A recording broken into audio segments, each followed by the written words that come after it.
जज्बा है social science को 7 दिन में कंप्लीट करने का, तभी आप लोग इस वीडियो में रुकिएगा, अदरवाइज ये वीडियो आप लोगों के लिए नहीं है। तो रुके हो, मतलब स्टार्ट करें? चलिए स्टार्ट करते हैं।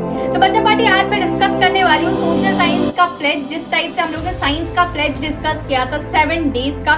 बट ये आप लोग का सोशल साइंस का प्लेज 7 डेज का नहीं रहने वाला है, बिकॉज सोशल साइंस थोड़ा सा आप लोग का ज्यादा लेंथी पड़ता है और ज्यादा चीजें कवर कर रहा होता है। सारी चीजें बताऊंगी, बिल्कुल भी मैं हवा में बात नहीं करने वाली हूँ कि इतने दिन में कंप्लीट कर लो, कि 3 चैप्टर एक दिन में पढ़ लो, 4 चैप्टर एक दिन में पढ़ लो और आप लोग की कंप्लीट हो जाए। जो चीजें प्रैक्टिकल है, जो चीजें लिटरली हो सकती है, उन्हीं चीजों पर बात करेंगे। और ना ही तुम्हें अंधेरे में रखने वाली हूँ कि यार तुम अपने से पढ़ लो। सभी रिसोर्सेज मैं तुम्हें बताने वाली हूँ, क्वेश्चंस की प्रैक्टिस तुम्हें कहाँ से करनी है वो बताने वाली हूँ, और सभी चीजें मैं आप लोग के साथ प्रोवाइड भी करवाने वाली हूँ। एंड इनफैक्ट जितने डेज की ये प्लेज रहने वाली है, उतने दिन मैं आप लोग के साथ बिल्कुल इस प्लेज में पार्टिसिपेट भी करने वाली हूँ, आप लोग का पूरा सपोर्ट और आप लोग को सभी चीजें प्रोवाइड करने के लिए। तो चलिए स्टार्ट करते हैं। सोशल साइंस का हम लोग प्लेज डिस्कस करने वाले हैं। तो सबसे पहले यार ये समझो कि सोशल साइंस हम लोग को पढ़ना कैसे होता है। किसी भी चैप्टर को थोड़ा सा डीप में समझने की कोशिश करो, लाइक स्टोरी टेलिंग के हिसाब से आप लोग समझ सकते हो। बिकॉज सोशल साइंस में 21 चैप्टर है, तो कितनी चीजें तुम लोग याद रखोगे। तो रेक्टिफिकेशन बिल्कुल भी नहीं करना है। दूसरी मोस्ट इंपॉर्टेंट चीज की दीदी, हिस्ट्री में डेट्स वगैरह का बहुत ज्यादा लफड़ा है। तो तुम लोग क्या कर सकते हो बच्चा पार्टी, डेट्स को ना एक तरीके से शॉर्ट नोट्स के फॉर्म में बना लो। एक पेपर ले लो, जितने हमारे हिस्ट्री के जितने भी चैप्टर्स आ रहे हैं उस लोग को चैप्टर्स को लिखो, जितनी भी डेट्स उसमें है आप लोग डेट्स लिखते जाओ। Because at the end of the day जब आप लोग पढ़ने बैठोगे तो रिविजन में तुम लोग के लिए बहुत ज्यादा कारगर साबित होने वाला है। तीसरी चीज है कि हम लोग को एक दिन में कितने चैप्टर दीदी पढ़ना है। देखो, नो डाउट यहाँ मैं तुम लोगों के लिए बिल्कुल प्रैक्टिकल बात करने वाली हूँ कि जितने चैप्टर इंसान से हो सकते हैं, बिल्कुल भी हवाबाजी में तुम्हें नहीं रखने वाली हूँ। एक दिन में सिर्फ और सिर्फ तुम 2 चैप्टर ही पढ़ो, बिकॉज बहुत सारे बच्चे ना बहुत ज्यादा चीजें कंज्यूम कर लेते हैं एक दिन में, पर हमें उतनी चीजें याद भी रहनी चाहिए eight the end of the day. तुम उतनी चीजें याद नहीं रख पाओगे, इसीलिए बोल रही हूँ एक दिन में 2 चैप्टर पढ़ो। हम लोगों ने कुछ इस तरीके से आप लोग को चैप्टर्स को डिवाइड किया है। एक दिन में हम हार्ड चैप्टर लेंगे, मतलब जो लेंथी चैप्टर है उसको मैंने कंसिडर एज अ हार्ड किया है,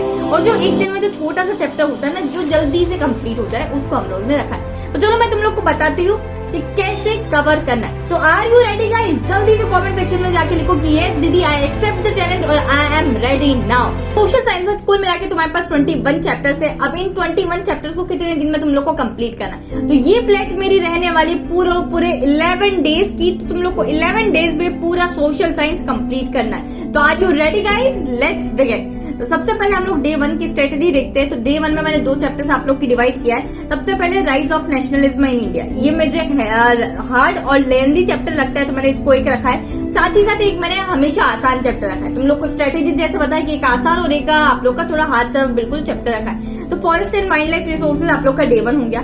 डे 2 में अगर देखें तो ये आप लोग का अगेन हार्ड वाला चैप्टर है और ये आप लोग का थोड़ा इजी वाला चैप्टर है। नेशनलिज्म इन इंडिया को मैंने डे 2 में रखा है और वाटर रिसोर्सेज को। डे 3 की अगर मैं बात करूं तो making of global world day 3 में है, और दूसरा चैप्टर हमारा होगा एग्रीकल्चर। डे 4 में अगर बात करूं तो print culture and modern world, ये डे 4 में हमारा हार्ड चैप्टर है। साथ ही साथ बात करूं तो मैन्युफैक्चरिंग इंडस्ट्रीज आप लोग का डे 4 में एक इजी चैप्टर के फॉर्म में मैंने रखा गया है। डे 5 में बात करूं तो पॉलिटिकल पार्टीज तुम्हारा डे 5 में है। मिनरल्स एंड एनर्जी रिसोर्सेज है। डे 6 का प्लान डिस्कस करते हैं तो रिसोर्सेज एंड डेवलपमेंट, और दूसरा चैप्टर है life lines of national economy. Day 7 की अगर मैं बात करूं तुम्हारे पास तो पावर शेयरिंग तुम लोग का चैप्टर है and the age of industrialisation. तो ये दोनों ही आसान चैप्टर है, तो माइट भी तुम लोग ज्यादा टाइम इस पर ना लगाओ और दोनों को अच्छे से और बहुत अच्छे तरीके से तुम लोग पढ़ सकते हो। डे 8 की बात करूं तो फेडरलिज्म आप लोग का है और डेवलपमेंट चैप्टर है। डे 9 की बात करूं तो outcomes of democracy, sectors of the Indian economy. तो यार जिस तरीके से मैं चैप्टर डिवाइड कर रही हूँ उसी तरीके से सेम मैनर में पढ़ना, या तो तुम लोग खुद एक पेपर पे नोट डाउन कर सकते हो इन चीजों को, और उसी तरीके से इस तरीके से शेड्यूल में भी तुम लोग को पढ़ना। डे 10 की बात करें तो मनी एंड क्रेडिट और जेंडर, रिलीजन एंड कास्ट आप लोग का चैप्टर रखा है। डे 11 अब दीदी हमारे पास टोटल नंबर ऑफ चैप्टर्स थे 21, ठीक है।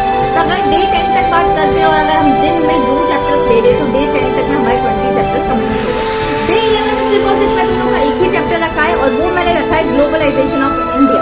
अब ये चैप्टर आप लोग का आराम से इस डे में हो जाएगा। और अब क्या करना है, देखो हमारे पास पूरे डे 11 तक हम आ चुके हैं, मतलब at the end of our pledge. अगर तुम प्लेज सीरियसली ले रहे हो तो तुम लोग को सीरियसली ये चीजें करनी भी पड़ेगी बच्चा पार्टी, और दम है तभी आप लोग करके दिखाना।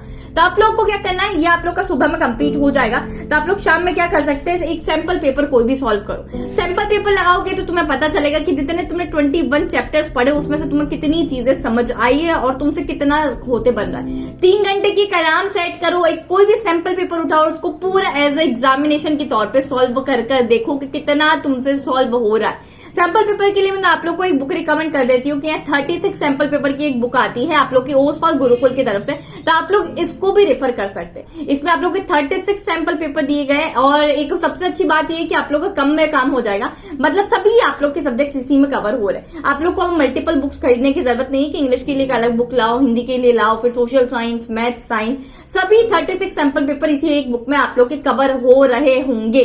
तो यार सबके सॉल्यूशंस भी तुम लोग को मिल जाएंगे, तो जल्दी से जाओ, अभी से सॉल्व करना आप लोग बिल्कुल स्टार्ट कर सकते हैं। तो प्लेज में अगर पार्टिसिपेट कर रहे हो तो जल्दी से कमेंट्स में जाके लिख देना कि yes the I will participate. और अगर आप लोग को तो ये बुक चाहिए तो मैंने आप लोग को लिंक डिस्क्रिप्शन में मेंशन कर दी, तो आप लोग वहां से जाके देख सकते हैं। आगे अब मैं बात करूं तो हमें दीदी कितने घंटे पढ़ना है अगर हम इस प्लेज में पार्टिसिपेट करें, तो बेटू इस प्लेज को सीरियसली ऑनेस्टली कंप्लीट करने के लिए हम लोग को एटलीस्ट भी 7 से 8 घंटे पूरे दिन भर में पढ़ना पड़ेंगे। बिकॉज हम लोग को पूरे दिन भर में 2 चैप्टर कंप्लीट करने पहले नहीं सोना है, चाहे रात के तुम लोग 1 बज रहे हो या चाहे 2 बज रहे हो। हम लोग को अगर ठान लेनी है तो हम लोग को करके दिखाना है। 60 मिनट्स के सेशंस रखोगे, 60 मिनट 1 घंटा हम लोग ने पढ़ा, तो उसके बाद तुम लोग उठकर कोई भी एक्सरसाइज कर सकते हो, जैसे तुमने पुशअप्स लगा लिए, मम्मी का कोई छोटा मोटा काम कर दिया, या तुम लोग नीचे तक एक राउंड घूमकर भी आ सकते हो। 3 से 4 घंटे तुम एक चैप्टर पे दोगे तब भी इजीली तुम्हारा एक चैप्टर यहाँ कंप्लीट हो जाएगा। रिसोर्सेज की बात करो कि दीदी पढ़ना कैसे है, ये तो हमने डिस्कस कर ली कि हम लोग को कौन से दिन को कितने चैप्टर्स पढ़ने हैं। तो बच्चे सबसे पहले तुम लोग को क्या करना है, 1 शॉट्स देखो। अब तुम्हारे पास इतना टाइम नहीं है तो कि इतने ज्यादा डीप में तुम लोग चीजों पर जाओगे। 1 शॉट देखो, उसके बाद नोट्स देखो। 1 शॉट्स के लिए बहुत सारे ऑलरेडी चैनल्स हैं जिन्होंने सोशल साइंस के 1 शॉट्स आप लोग के लिए अपलोड कर रखे हैं। तो अगर तुम लोग को नहीं मिल रहे तो तुम लोग मुझसे बोल सकते हो कॉमेंट्स में, तो जहां मैं आप लोग के नेक्स्ट वीडियो में आप लोग को 1 शॉट्स के बहुत अच्छे अच्छे चैनल्स रिकमेंड कर दूंगी। दूसरी मोस्ट इंपॉर्टेंट चीज कि आप लोग नोट्स के लिए भी बहुत सारे ऑलरेडी चैनल्स ऐसे हैं कि जिन्होंने नोट्स बनाकर डाले गए हैं और बहुत ही ब्यूटीफुल से नोट्स है, तो आप लोग वहां से जाके कवर कर सकते हैं। अगेन तुम लोग को नहीं पता है नोट्स के लिए कोई अच्छे से चैनल, तो मैं आप लोग को बिल्कुल या तो डिस्क्रिप्शन बॉक्स में डाल दूंगी या कॉमेंट्स में आप लोग के लिए दोनों चीजें पिन कर दूंगी। फ्रिक्वेंटली आस्क्ड क्वेश्चंस, तो मैंने आप लोग को बताया eight the end of the day 11 जब आप लोग का ये प्लेज खत्म हो रहा है तो तुम लोग को एक सैंपल पेपर सॉल्व करना है, जिससे कि तुम लोग को पता चले, या तो सीबीएसई ने जो सैंपल पेपर दिया है वो भी तुम लोग इस बार सॉल्व कर सकते हो, या फिर आप लोग के बहुत सारे ऑलरेडी सैंपल पेपर्स आते हैं तो उसमें कोई भी एक सैंपल पेपर आप लोग सॉल्व कर सकते हो। दूसरी चीज ये है बच्चा बाटी आप लोग के लिए कि आप लोग को प्रीवियस ईयर के क्वेश्चन पेपर सॉल्व करने हैं, जिससे तुम्हें आइडिया लग जाएगा सीबीएसई किस टाइप के क्वेश्चन हर बार तुमसे यहाँ पूछ रहा होता है। तो go and solve previous year question. तो लास्ट 5 साल तक के प्रीवियस ईयर क्वेश्चन या 10 साल तक के जितने तुमसे हो पा रहे हो उतने तुम यहाँ सॉल्व कर सकते हो। तो आर यू रेडी गाइस? जल्दी से कमेंट्स में जाके लिखोगे क्या तुम लोग इस प्लेज में पार्टिसिपेट कर रहे हो और हिस्सा बन रहे हो, और अगर बन रहे हो तो हम लोग मिलते हैं वापस से पूरे 11 दिन के बाद, जहां मैं भी आप लोगों के साथ इस प्लेज में पार्टिसिपेट कर रही होंगी। आप लोग को 1 शॉट लाने की बिल्कुल आप लोग के लिए ट्राई करूंगी, साथ ही साथ आप लोग के नोट्स भी अपलोड करने का ट्राई करूंगी। और साइंस की प्लेज किस किसने कंप्लीट की थी तो आप लोग वीडियो के नीचे जाकर लिख सकते हैं। तो चलिए इसी के साथ मिलते हैं नेक्स्ट वीडियो में। पढ़ते रहिए, फोड़ दीजिए हम लोग का एसएसटी को बिल्कुल ही 11 दिनों में। Till then, keep learning, and this is your educator Sakeen Ali signing off.